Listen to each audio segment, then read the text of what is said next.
मोदी जी दुरुस्त नहीं आए हैं। मोदी जी अपने रास्ते पर हैं, वो हिंदुत्व के रास्ते पर हैं, हिंदू राष्ट्र के रास्ते पर हैं। वो पसमानदा के या मुसलमानों के या दलितों के या पिछड़ों के या किसी मजहब से उनको कोई मतलब नहीं है। उनको कुर्सी से मतलब है, सत्ता से मतलब है।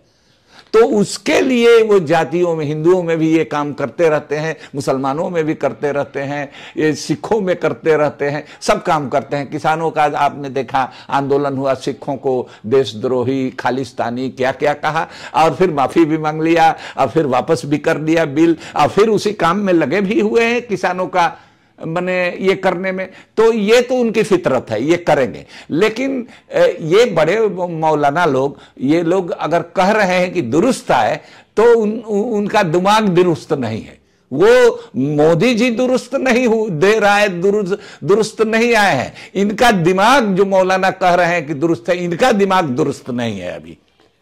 देखिए, मुस्लिम धर्मगुरु तो पहले भाई बड़ी मुखालफत किए मेरी, और वो हमको ये हम पर आरोप लगाने लगे। नाम नहीं लेते थे डर के मारे, क्योंकि वो तो जानते थे, उनके मन में तो चोर था। वो तो समझते थे कि समाज में ये बीमारी है। आज तो प्रधानमंत्री जी इसका जाप कर रहे हैं। अब तो पीएम मोदी भी इस बात को रट रहे हैं या कहने लगे हैं। उस पर आपका क्या कहना है? देखिए, उनकी हमने उनको एक लंबा चिट्ठी लिखा है, खत लिखा, और उसमें पहला ओपनिंग लाइन यह है कि आपके मुंह से पसमानदा शब्द सुनकर हमको सुखद आश्चर्य हुआ। अच्छा भी लगा, लेकिन हैरत भी हुई। हैरत इस बात की कि भाई आप नाम ले रहे हैं और नियत आपकी कुछ और है। तो पहला सवाल जो हमारा था कि पसमानदा क्या है, इसका इतिहास क्या है, या क्यों शुरू किया गया? शुक्रिया कृष्णमोहन जी। हमने ऑल इंडिया पसमानदा मुस्लिम महाज नाम से एक संगठन बनाया पटना में, और उसी में ये हमने अपने संगठन का नाम ये रखा। करीब उस समय बिहार का बंटवारा नहीं हुआ था, उत्तर प्रदेश भी नहीं बटा था, तो बिहार के ही, खास तौर से झारखंड और बिहार के इलाके के कोई 100-150 इंटेलेक्चुअल और सोशल पॉलिटिकल एक्टिविस्ट लोगों को हमने जुटाया था ये संगठन बनाने के लिए। तो उसमें कोई इसके लिए उस समय तैयार नहीं था कि ये कहाँ से आप ये शब्द ला रहे हैं, इसको तो लोग समझेंगे ही नहीं। कोई चलता फिरता नाम होना चाहिए जिसको लोग समझ सकें। तो हमने उनको बताया कि देखिए, पसमानदा का मतलब होता है, ये उर्दू फारसी का शब्द है। पस माने पीछे, और मांदा माने जो थक हार करके बैठ गया। तो यूं ही कोई पीछे नहीं छूट जाता है। इतिहास गवाह है कि लोगों को पीछे ढकेल दिया जाता है। तो वही है पसमानदा, हु लेफ्ट बिहाइंड, अगर अंग्रेजी में कहा जाए तो हु लेफ्ट बिहाइंड, वही पसमानदा है।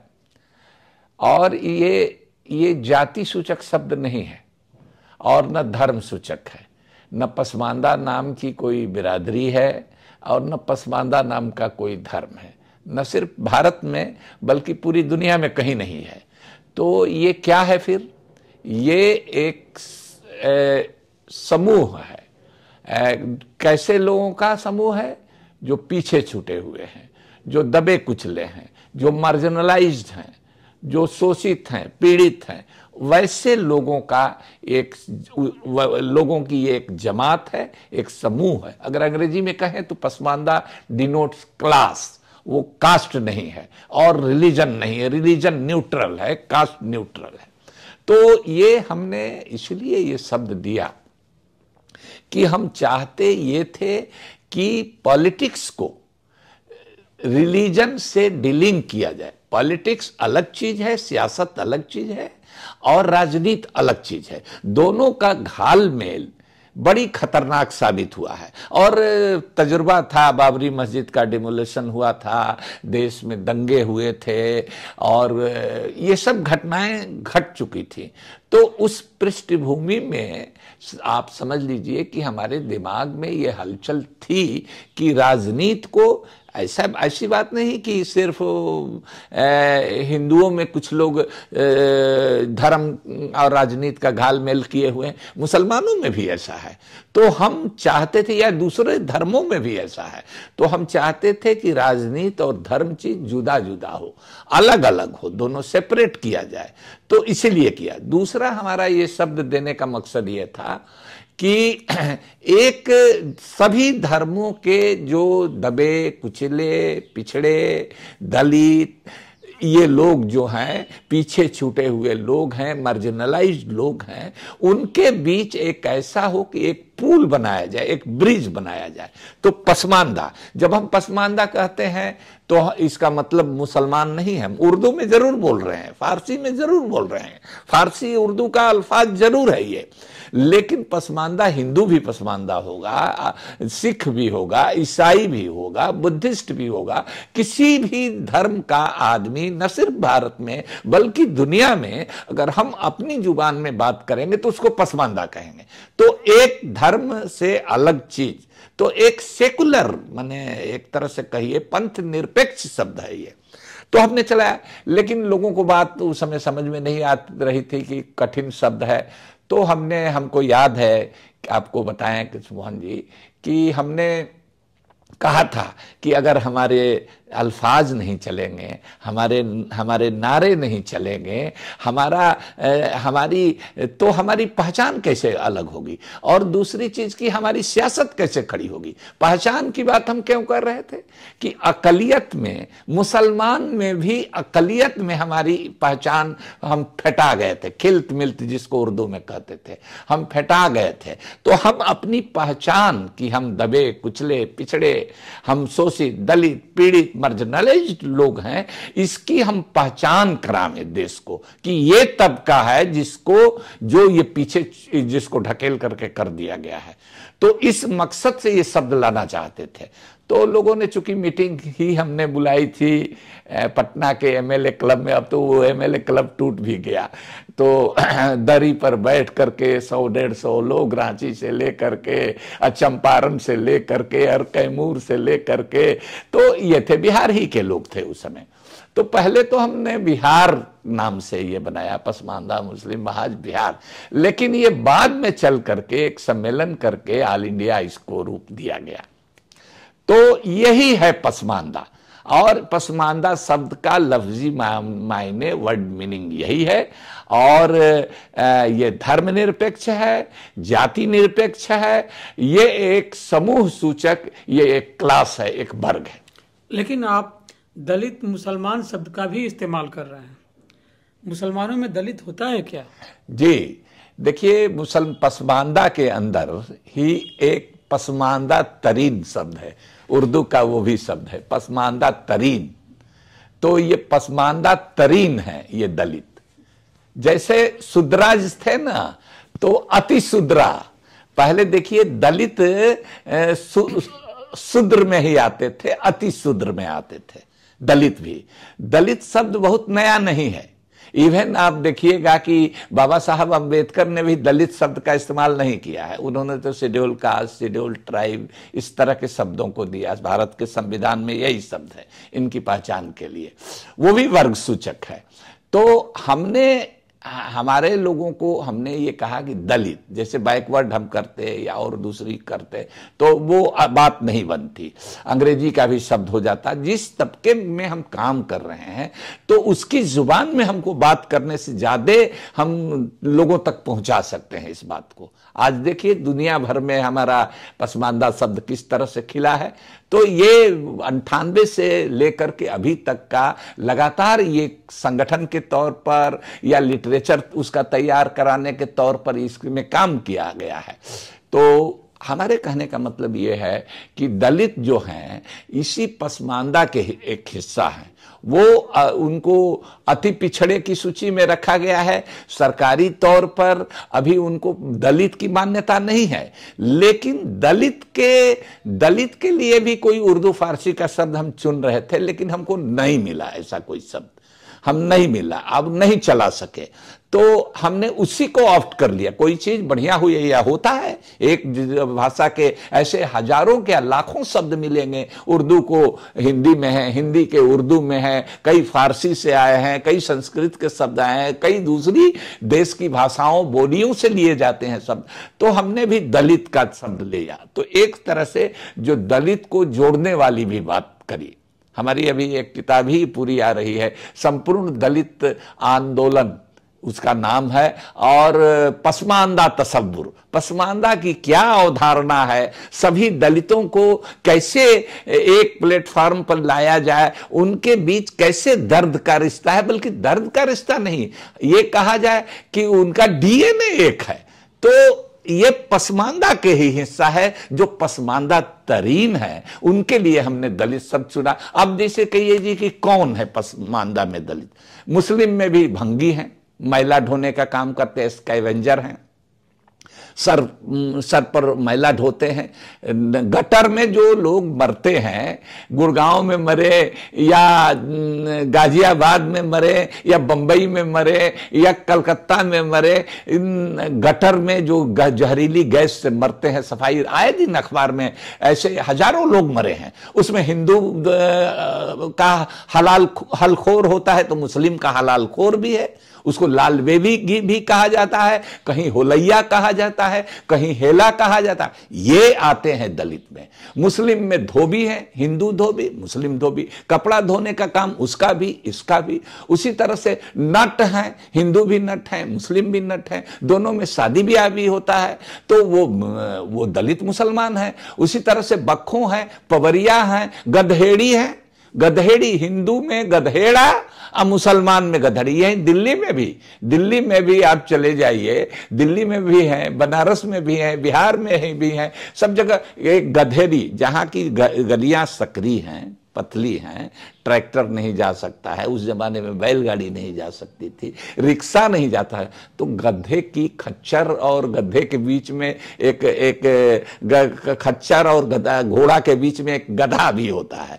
तो गधा से नाम पड़ गया उसका। देखिए कैसा नाम है, गधा से उसका बिजनेस है, ईंटा मलबा ढोता है, सीमेंट की बोरी, चावल का बोरी, दिल्ली की गलियों में, संकरी गलियों में, पुरानी दिल्ली में तो गधे ले जाते हैं, मलबा साफ करते हैं, तो ये काम करते हैं। रेलवे लाइन में आप देखिएगा, रेलवे लाइन का जो कचरा है साफ करने के लिए, वहां तो ट्रैक्टर जाएगा नहीं, बैलगाड़ी जाएगा नहीं, वही गधेहिया जो गधहिया जात है वो उसको लेकर के वो हटाती है कचरा।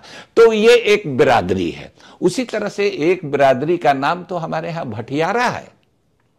भटियारा का लफ्जी मायने है, वर्ड मीनिंग है, तो वो है बैड कैरेक्टर, और उसकी बीवी है, उसकी बेटी है, वो भटियारिन कही जाती है। तो भटियारा भटियारिन ये गाली का शब्द है, लोग गाली देते हैं कि क्या तुम भटियारा भटियारिन की तरफ से लड़ रहे। वो बजाते हमारे यहाँ वो एक बिरादरी है, गाली से भी गलीज उसकी जिंदगी है, तो उसकी जिंदगी में झांक करके हमने देखा, उसको हम दलित कहते हैं। मुस्लिम मोची है, बहन मायावती जी कहती है कि हम चमार की बेटी हैं, फक्र के साथ कहते हैं, तो हमारे अंदर भी मुस्लिम मोची है, बजाते सूची में है। इन जिन जातियों का नाम हम दे रहे हैं ये पिछड़े वर्गों की सूची में है।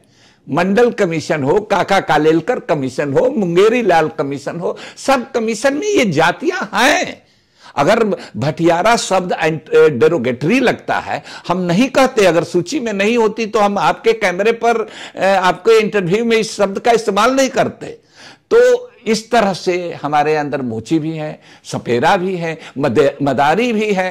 तो एक तरह से समझ लीजिए मोहन जी कि हिंदू समाज में जितनी जातियां हैं, पिछड़ी, दलित, वो सब जातियां हमारे यहां भी हैं। बजाते टाइटल लगाते हैं। हमारे यहाँ गुज्जर भी हैं, हमारे यहाँ जाट भी हैं, हमारे यहाँ ठाकुर क्षत्रिय भी हैं, हमारे यहाँ सब तरह की जातियां हैं, पठान भी हैं। तो हमारे जो सादात हैं वो जो जहां से गया है उस खांचे में जाकर के बैठ गया है। तो इस तरह का कास्ट सिस्टम जन्मना, वो कर्म से नहीं, जन्म से है। कर्म बदल भी गया, रोजी रोजगार दूसरा भी हो गया, लेकिन उसकी जात, ससुरी जात ऐसी है कि मरने के बाद भी पीछा नहीं छोड़ती है। आपकी पुस्तक है मसवात की जंग, उसमें क्या है, मसवात का क्या मतलब है? देखिए, मसावात ये अरेबिक शब्द है।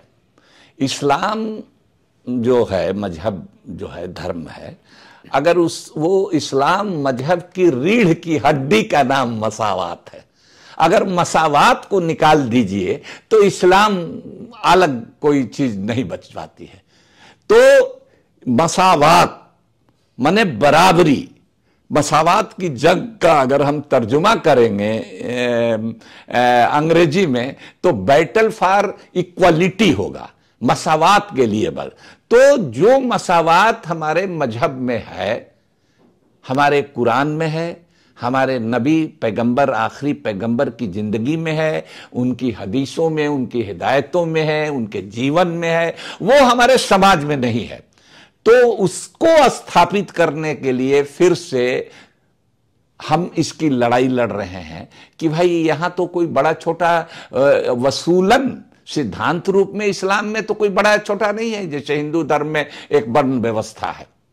लेकिन यहां तो इस्लाम के फलसफा में, इस्लाम के मैथोलॉजी में ये चीजें नहीं है। लेकिन उसका फलसफा, उसकी मैथोलॉजी, वो धर्म अलग है लेकिन समाज अलग है। समाज में ये तमाम गैर बराबरी है, तमाम छुआछूत है, और ये कोई अननेचुरल नहीं है। ये इंसानी फितरत है, इंसान की ये कमजोरी है। हर समाज में, हर मुल्क में किसी न किसी रूप में, परिवार में इवन हो जाता है, इस तरह की ऊंच नीच की बात हो जाती है, समाज में है। तो इसकी सफाई करनी होती है। इस्लाम मुआसरा, उसमें इस्लाम के अंदर कहा गया है इस्लाम मुआसरा करो, माने समाज सुधार करो। जैसे घर में शीशे का भी घर हो या किसी तरह का घर हो, बंद भी हो, तो उसमें कचरा आ जाता है, गर्दा आ जाता है, झोल लग जाता है। साल दर साल उसको पेंटिंग, डेंटिंग, झाड़ू पोछा तो रोज करना पड़ता है। तो हर समाज के अंदर में ये ऐसी चीज है, जात पात, छुआछूत, ऊंच नीच के आधार पर भेदभाव, गरीबी अमीरी के नाम पर भेदभाव, रंग के नाम पर, वर्ण क्या है, रंग, कलर। गोरा है तो काले से अपने को सुपीरियर समझता है। तो इसके सफाई के लिए समाज सुधार आंदोलन चलना चाहिए। यह काम हमारे उलमाए दीन का था। हमारे जो मौलाना लोग हैं, जो धार्मिक गुरु हैं हमारे, उनको ये चलाना था, उन्होंने नहीं चलाया।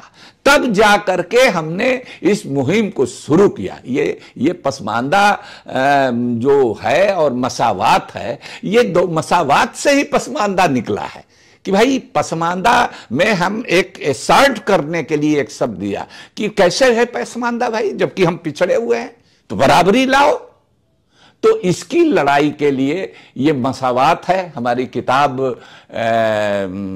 हमको दरअसल ऐसा है कि 1996-97 में के बिरला फाउंडेशन फेलोशिप, जो पत्रकारिता का एक प्रतिष्ठित अवार्ड है, वो मिला था 96-97 में। तब मैं पत्रकार हुआ करता था। तो प्रभास जोशी जी ने इसमें पहल की थी और उनके रिकमेंडेशन पर हमको ये अवार्ड मिला था। तो हमारी किताब मसावात की जंग आई। इस किताब का विमोचन करने के लिए 2001 में पूर्व प्रधानमंत्री बीपी सिंह साहब पटना के गांधी मैदान में गए थे, जबकि वो ब्लड कैंसर के मरीज थे। एक दिन प्रोग्राम देख करके उस दिन ब्लड प्रेशर उनका फ्लक्चुएट कर रहा था, उस दिन नहीं आए, उसके अगले दिन उनको हम लोगों ने बुलवाया। अब पटना के गांधी मैदान में 2001 में ये मसावात की जंग का हुआ। उसकी अंग्रेजी वर्जन भी फिर सेकेंड एडिशन उसका आ रहा है। तो ये किताब रिसर्च करने वालों के लिए, चाहे वो कोलंबिया यूनिवर्सिटी हो, चाहे ऑक्सफोर्ड यूनिवर्सिटी हो, चाहे बर्लिन यूनिवर्सिटी हो, जामिया हो, जेएनयू हो, डीयू हो, दिल्ली स्कूल ऑफ इकोनॉमिक्स है, कई सारे यूनिवर्सिटीज ने हमको बुलाया भी, और हम इस पर काम हो रहा है, पसमानदा पर, मसावात पर, इस पर काम। उसमें एक तरह से समझिए कि प्राइमरी बुक का काम ये करती है मसावात की जंग।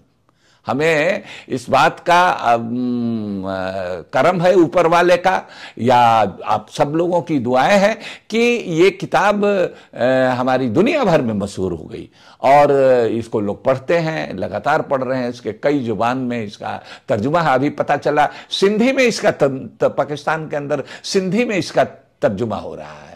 तो ये है मसावात की जंग। और मसावात की जंग, लोग कहते हैं कि किताब से कोई इनकलाब नहीं होता है। सही बात है कि किताब से नहीं होता है, लेकिन इनकलाब के लिए किताब जमीन जरूर तैयार करती है। इस मसावात की जंग ने जो जमीन तैयार की, उसी से निकला पसमानदा, और पसमानदा आंदोलन आज की चर्चा आज देश के पूरी दुनिया में हो रही है। आप एक संगठन चलाते हैं, ऑल इंडिया पसमानदा मुस्लिम महाज। यह कब बना है, इसका उद्देश्य क्या है, आपको इसमें कितनी सफलता मिली? देखिए, यही हम बता रहे थे कि 2001 में हमने ये किताब आई हमारी, और उसके पहले 1998 में ही हमने ऑल इंडिया पसमानदा मुस्लिम महाज बना लिया। जब हम करते क्या थे कि पत्रकार थे, फेलोशिप मिला, तो थीसिस जमा करके, कोई पीएचडी तो हमको लेना नहीं था, डॉक्टरेट की डिग्री का तो कोई ये नहीं था, तो हमने थीसिस जमा करने से पहले अखबार नवीस की तरह से, एक जर्नलिस्ट की तरह से हम जो भी किताब में लिखते जाते, एक जर्नलिस्ट है, दिन भर घूमता है, फिरता है, फिर शाम को कुछ लिख देता है, तो एक लेख के रूप में, एक आर्टिकल के रूप में लिखते जाते थे। चूंकि अखबार में थे, नया विषय था, तो अखबारों की उत्सुकता हुई, अखबार में लेख छपने शुरू हुए, हमारे सैकड़ों लेख विभिन्न अखबारों में। ये किताब आने से पहले इस किताब को लेकर के, उसके मैटर को लेकर के छपने लगी, और उस पर पाठकों की बड़े पैमाने पर प्रतिक्रिया आने लगी, जिससे हमको काफी फीडबैक मिला। तो हमने ये संगठन बनाया, और उसका मकसद यही था कि जो मार्जिनलाइज्ड लोग हैं, जो पीछे छूटे हुए लोग हैं, उनको कैसे मुतहर्रिक किया जाए, उनको कैसे एकजुट किया जाए, उनको कैसे उनके अंदर सियासी शऊर पैदा किया जाए, उनके अंदर एहसास जो कमतरी है, हीन भावना है, इन्फीरियरिटी कॉम्प्लेक्स है, उसको कैसे बाहर निकाला जाए, और ये कहा जाए कि नहीं भाई, तुम बराबर हो, भारत के संविधान ने तुमको बराबरी का हक दिया है, और तुम जिस मजहब पर तुम यकीन करते हो, जिस नबी पर तुम्हारा अकीदा है, जिस कुरान पाक पर तुम्हारा अकीदा है, उसमें भी मसावात की बात है, बराबरी की बात है। तो तुम क्यों हीन भावना में ये, हमारा कोई मकसद किसी से दंगा फसाद करना, किसी को गाली गलौज करना नहीं था। हमारा मकसद था कि जिन लोगों को पीछे धकेल दिया गया है, उनको हम अगली सतह में, पसमानदा को हम पेशमानदा कर दें। पेशमानदा माने पेश माने वो आगे आगे रहे, इस मकसद से हमने, और उस मकसद में आप समझ लीजिए एक शब्द 96-97 और फिर 2001, फिर हमने 98, ये सब तवारीखें हैं जिससे ये शब्द निकला है। और निकला तो आज समझिए कि दुनिया भर में आज तो प्रधानमंत्री जी इसका जाप कर